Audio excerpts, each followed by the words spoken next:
Okay,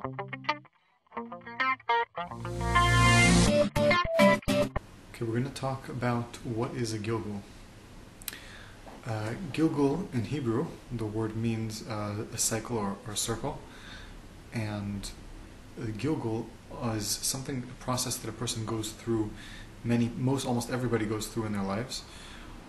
When a person is born, his neshama comes into his body, his soul goes into his body, and then he lives his whole life and does whatever he does, and then when he dies, his soul goes back out of his body. His soul then goes up into Shemaim, into heaven, and gets judged there, and they decide what to do with him. They decide either to bring him back and to try again, see if he could fix up what he didn't do properly, or to punish him in Gehenna, and there they fix up his soul for what he needs to be punished for. And when a person comes back into the world for a second time, so that's called a Gilgul. It's like a cycle. He starts by being born for the first time, and then he dies and goes up, and then comes back down again. So that's the word Gilgul. Now, Gilgulim is a thing that happens in every person, and almost everybody nowadays is a Gilgul. We don't have what's called new neshamas that were never in this world before. They're coming here for the first time, and each one of our neshamas has been in this world many times, under many different periods of time, doing many different things.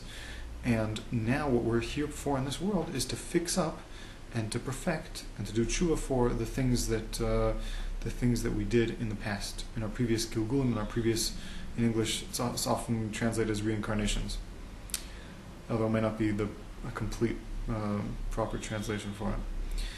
So sometimes we see strange things that happen in this world. We see young children that die at young ages, and according to justice wouldn't dictate that they should die. They didn't do anything wrong. They died before they even had a chance to do an avera, and all they did was suffer in their lives, or other strange things like that. It's all because they did have a previous Gilgul.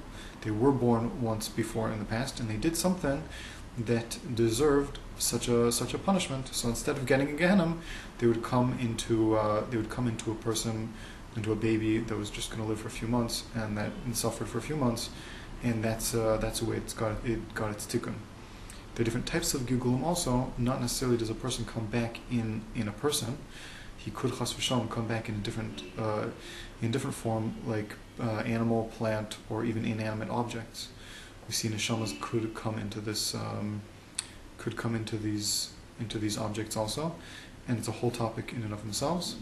And also there's different types of Gilgulim. There are not complete Gilgulim. There's what's called like Iburim, which are all different types of